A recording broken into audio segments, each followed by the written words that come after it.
The other day, I posted a video calling out the Republican Party's war on men and discussing their proposal in many states to require men to pay child support from conception based solely on the word of the mother.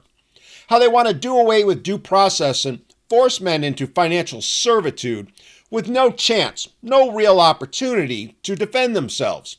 And if you want to check that video out, I put a link down below. But lest you think it's just the Republicans who hate men and see them as disposable pawns to be sacrificed, I can assure you the other side of the aisle is no better.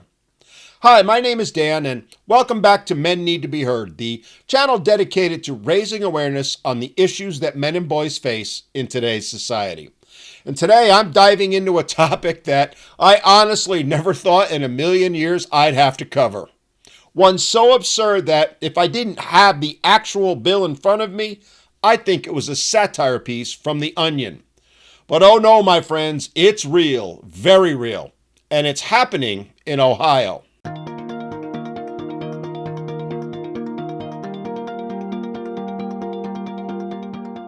Yes, ladies and gentlemen, the Democratic Party in Ohio, led by the bill's sponsors, Anita Samani and Tristan Radner, have proposed a bill that would criminalize men for having orgasms, at least ones that aren't directed into a woman's vagina. No, really, you heard that right. They literally want to criminalize men having ejaculations. And they've been making the rounds of the talking head shows, as I like to call them, claiming they've introduced this bill in order to right a wrong. And as I said, criminalize and fine men for each ejaculation that they make that is not directed into a woman's, well, you know what. Ms. Samani wants to make it a felony for men to, and I quote, discharge semen without the intent to fertilize. Now, to be sure, they're claiming this is some sort of tongue-in-cheek protest against abortion laws. But I ask you, is it? Is it really? Or is this just another example of the Democratic Party's war on men? A war where they've villainized and demonized men to push their political agenda for well over 50 years now. A war where they've passed more than a few laws, much like this one, all while refusing to discuss issues that men face, let alone address them. So while they can claim all they want that this is tongue-in-cheek, the reality is if you go through the time it takes to draft an actual bill, submit it to the legislature, and force a formal discussion, it's anything but a joke. What it is, in fact, is legislative lunacy. Not to mention a huge waste of taxpayer money, as these bills then have to be drafted, printed, and sent to each legislator's office for review. Now let's assume for a moment that they get their wish and get this law passed. How's it going to be enforced? The answer is, well, most likely much like they have other Democratic proposals over the last few years, ones where they took Orwell's 1984 not as a warning, but a blueprint. Ones that led to even more insanity, more regulation, more trampling of men's rights, and more governmental intrusion into people's lives than ever before.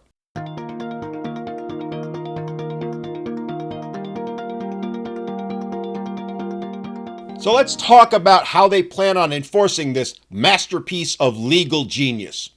Once the law is passed, we need to ask, will mothers be required to report their 14-year-old sons for dirtying their socks? Are we going to have yet another taxpayer-funded, mandatory sock inspection agency? Will laundry baskets now become crime scenes? Are we going to charge teenage boys for failing to comply with governmental regulations or tell them, well, you have to make your deposit the legal way, so go find a 14-year-old girl to use as a receptacle? I guess that's one way to curb teen pregnancy. Not. And what's going to happen if a mother, say, fails to report her son? Does that make her an accomplice? Is she going to be charged, fined, or even imprisoned for aiding and abetting a felon? Will district attorneys across Ohio be establishing masturbation task forces to root out this evil and put an end to it? All kidding aside, it's a legitimate question to ask, and one that should be asked not just of the legislators proposing the bill, but the entire Ohio legislature itself. I mean, seriously, what's the plan here? Are we going to have a new branch of forensic science where detectives have to go house to house analyzing bed sheets under a black light? Are we going to have the establishment of a government hotline where ex-girlfriends can snitch on their former boyfriends for past infractions?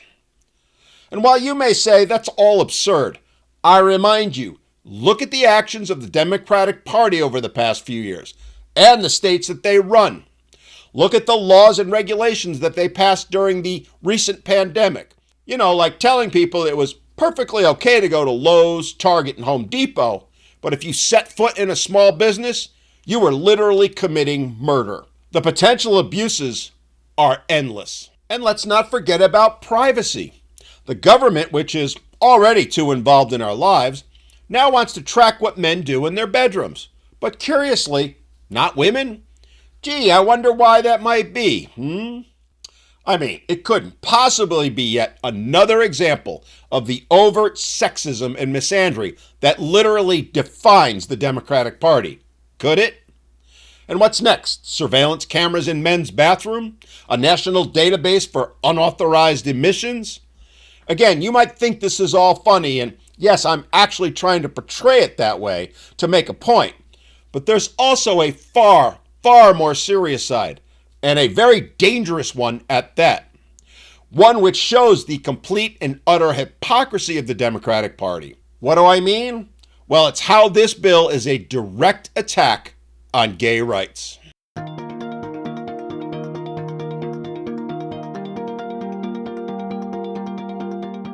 Let's examine what this law would actually do if taken seriously. And if you read the provisions in it, it would criminalize all male sexual activity that doesn't result in pregnancy. Let me repeat that. All male sexual activity that doesn't include penetration of a woman's vagina. Hence the name they assign to it. The Conception Begins at Erection Act. A catchy name to be sure, but one which does tell the true agenda, which is to criminalize men, all men, for a natural biological reaction. So much for bodily autonomy, right? Oh sure, they're claiming that as the bill is written now, it makes exceptions for gay sex. But as with virtually any bill that's proposed, changes will inevitably occur.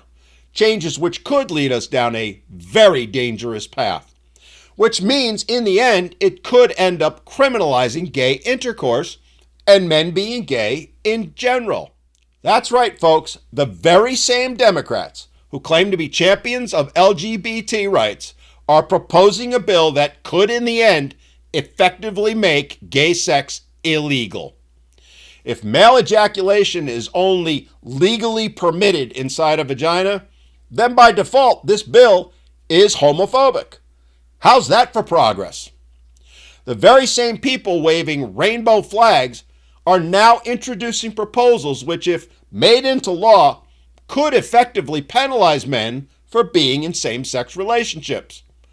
And even if you don't think they intend for this to pass, it exposes another glaring hypocrisy, how the Democratic Party are willing to use LGBT people as pawns in political stunts without considering the implications. Not to mention the other context that they'll never admit, but quite clearly is a demonstration of their true beliefs.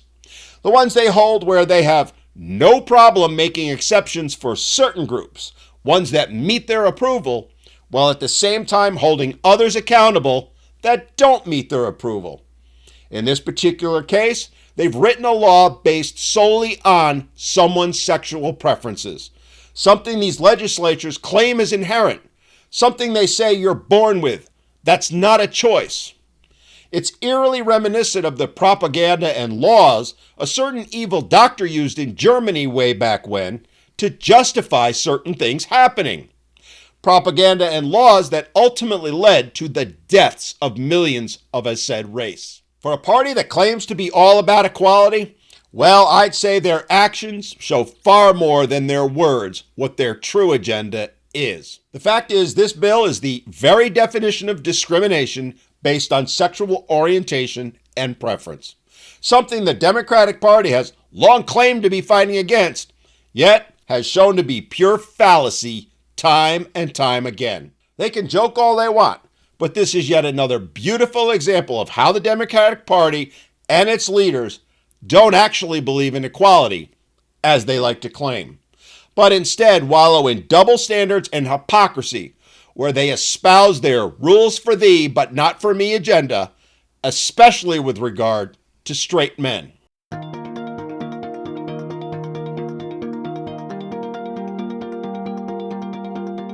And again, you may think this is all a joke, but the precedent set, even in just making a proposal such as this into an actual legislative bill, is unmistakable. The drafters of these bills should be asked a few questions.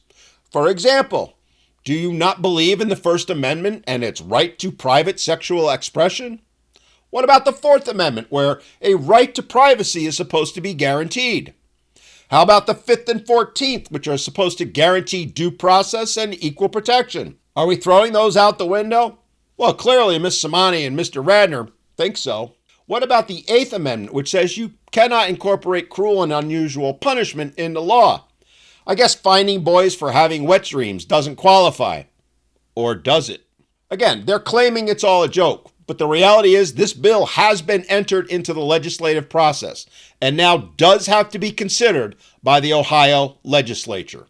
And as such, we should all be asking ourselves, do we really, as these bill sponsors are proposing, want the government regulating private consensual activities between adults? And if we let them do this, what's next? Will there be a proposal down the road where women are fined for unauthorized egg release every 28 days? If not, why not? We're all about equality, aren't we? Will married couples now have to submit proof that the intercourse they had last night was for procreation and not pleasure? Will birth control be outlawed because it prevents sperm from fulfilling its intended purpose? You can say that's all far-fetched, yet here we are with an actual bill, an actual proposed law on the books seeking to essentially criminalize being a man. And it speaks to the mindset of politicians when they grandstand like this. It's not about them doing the right thing or representing their constituents, not by a long shot. What it is about is getting themselves in the media and feeding their egos in the process.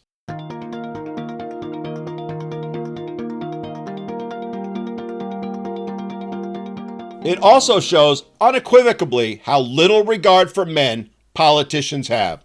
Can you imagine, would they ever propose such a bill that did this to women? Not a chance. But they have no problem doing it to men because they don't value them, don't consider them worthy, don't consider them to even be human in many cases. It shows how they see them as disposable, tools to be mocked and ridiculed, their rights trampled, all to feed an agenda.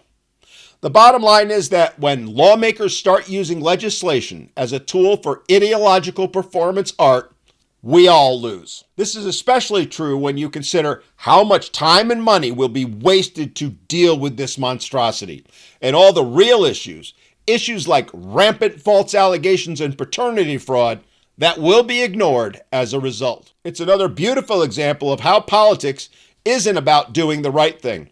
Not when real debates on crucial matters are trivialized and our legal system is turned into a circus.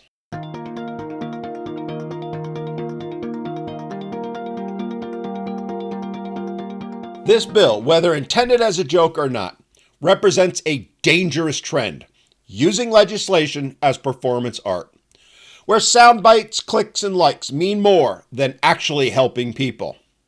If the goal is to protest abortion restrictions, then why not engage in actual adult debate? Why are we resorting to mocking the legislative process like petulant 4-year-olds by introducing laws that, if taken seriously, would be some of the most repressive policies in modern history? This is not how democracy is supposed to work. If you disagree with policies, fight them with reason and advocacy, not with laws that belong in an episode of Black Mirror.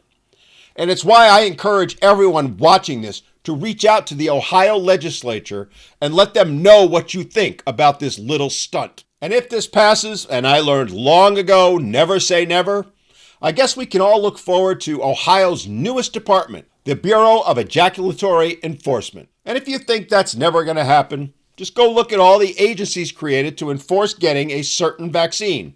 A vaccine which was guaranteed to stop the spread or anyone even getting a certain disease. Or the ones that were created to enforce rules that said if you sat in a chair at a restaurant without wearing a mask, it was perfectly okay. But if you stood up, well, you were killing grandma. And remember all the agencies and laws which took away people's jobs, took away their incomes, all based on what has proven to be nothing more than falsehoods and innuendo. As I said earlier, bills like this show that Orwell's 1984 is no longer a work of fiction, but the actual reality that many politicians from both parties want to create. So what do you think? Do you think a bill like this should actually be made into law? Drop a comment below and let's have a discussion over it. And if you're in Ohio, I'd start looking for houses in another state. This is pure lunacy. And hey, you never know when your laundry might become evidence. Till next time, this is Dan. Thanks for watching, and I'll see you again on Men Need to Be Heard.